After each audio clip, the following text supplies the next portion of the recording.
My favorite horror movies of the year so far. You want to know what they are? Let's go. But if you're new here, my name's Everything Jackie. As everybody knows, I love horror. And if you love horror too, click the like, share, and comment. 2025 is shaping up to be a robust year for horror movies. I mean, we've had a great amount of good horror that came out just this year. And we are only halfway through the year. Now, we had some blockbuster openings in Final Destination and Sinners, but we had some good streaming debuts as far as Dead Male and Predator Killers of Killers. Now, there are still more great horror to come out, but since we are halfway through the year, I want to give you my list of my favorite horror movies that's come out thus far. You want to know what they are? Let's go. Bring Her Back. Okay, I love this one, you guys. The Philippou brothers, they did something great with this one. I already was excited because of Talk to Me, so I was so excited that this one did not disappoint. Okay, now it deals with topics of grief and loss, and it does it in a way that is so terrifying. So I really like this one, you guys. And if you haven't seen it yet, go check it out. Predator Killer of Killers is up next. Yes, this movie was so good. Okay, this is a excellent addition to the Predator franchise. It fits in its own right. Okay, the animation was wonderful. I love how it was kind of like an anthology of three different stories. And this is not gonna end here, you guys. So we are gonna get another sequel to this one, and I can't wait to see it. Next up is Hard Eyes. Yes, I love this movie, you guys. I know some people feel a kind of way about it because they don't believe it's a horror movie, but I love how they took the slasher genre and they also mixed the rom-com with it, and that's my favorite part about it. I love the unique look of the Hard Eyes killer, and I love the plot line. Some people didn't care for it, but I enjoyed it. I think it gave us like a fresh take on the slasher. So I like this one. If you haven't seen it, watch it.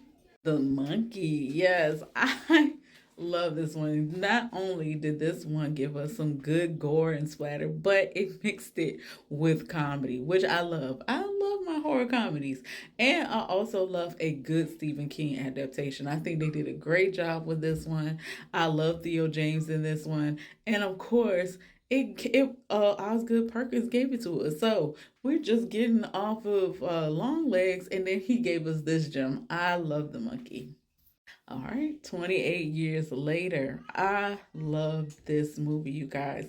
I am a fan of the 28 years franchise, and I think this is a good addition to it. I know some people feel different, but I love the way that Danny Boyle and Alex Garland teamed up for this one. And yes, there was some weird choices in it, but I think that's what I liked about it, okay? I loved how the music really didn't go with what was going on. And I know upon first watching it, I said like, okay, it was kind of weird, but I think that's what I liked about it because it gave the movie a sense of heart. And I think this one had a really good sense of heart compared to the other ones where it's pretty much everybody for themselves. And I love that it's going to be a continuation. So if you haven't seen this one, go see it. All right, next is Companion. Now this was a earlier on premiere, so a lot of people have kind of already got it off their radar, but watch it. It's on HBO Max. I like the unique premise because, especially because of what is going on now with AI and how I figure we might be going down this road because we have these Tesla robots. So this might be a thing in the future, and it asks the simple question of, can something that is like that be sentient? Can it have feelings? Can it make decisions on its own? So I love that premise. And are we as humans really able to control things that we make to be so brilliant, So I love it. I thought Companion was great. And sometimes, when things are released in like January, that's kind of like the dumping zone. So I was so pleasantly surprised that this was a good one. Final Destination Bloodlines. Yes, I love this one. I think it's a good addition to the franchise. I love the premise of it being like a family thing. I think it gave us like a breath of fresh air to that Final Destination. Like it could be anybody thing. It kind of makes sense of the whole story. And we got some backstory about what was going on. And I love the farewell scene that Tony Todd gave in it. It really brought a tear to my eyes. So I think it's a good addition to the Final Destination franchise, and I love to see more from it in the future.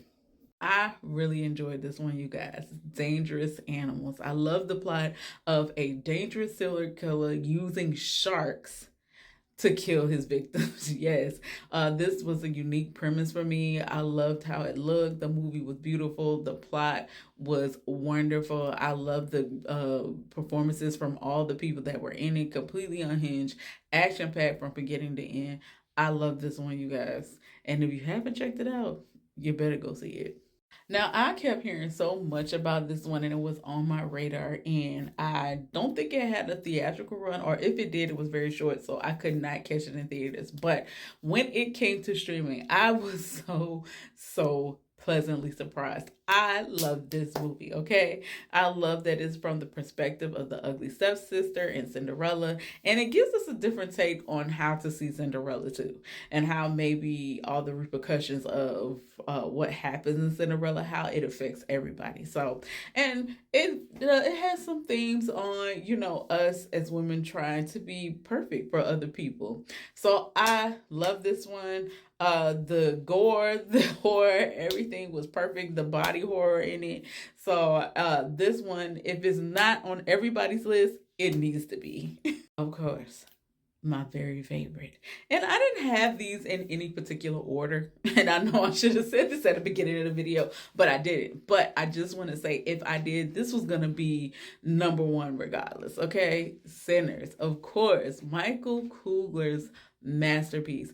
I love this movie. I went to see it 3 times in the theater, and it really was a theater experience. Like, I own it now, a physical copy, and I own it on Amazon. Like, this was visually stunning, great storytelling, original IP. Like, this was so many things, and it was a spiritual experience. Okay, so I'm so glad I got to be a part of it. I got to see it in the theaters. I got to sit my butt in that theaters and just have a wonderful experience with this movie.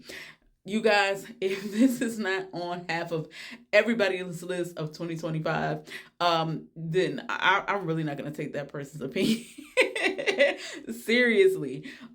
This movie was a masterpiece, and I love it, and it is at the top of my 2025 list of the best horror so far. Okay, spooky friends, that's my best horror thus far of 2025. So you let me know what your list is down in the comments. Or what's your number one pick of the year so far? Or is there any movies you're excited to see? Put it down in the comments. And what do I always ask you guys to do? Stay spooky, and I'll see you guys soon. Bye.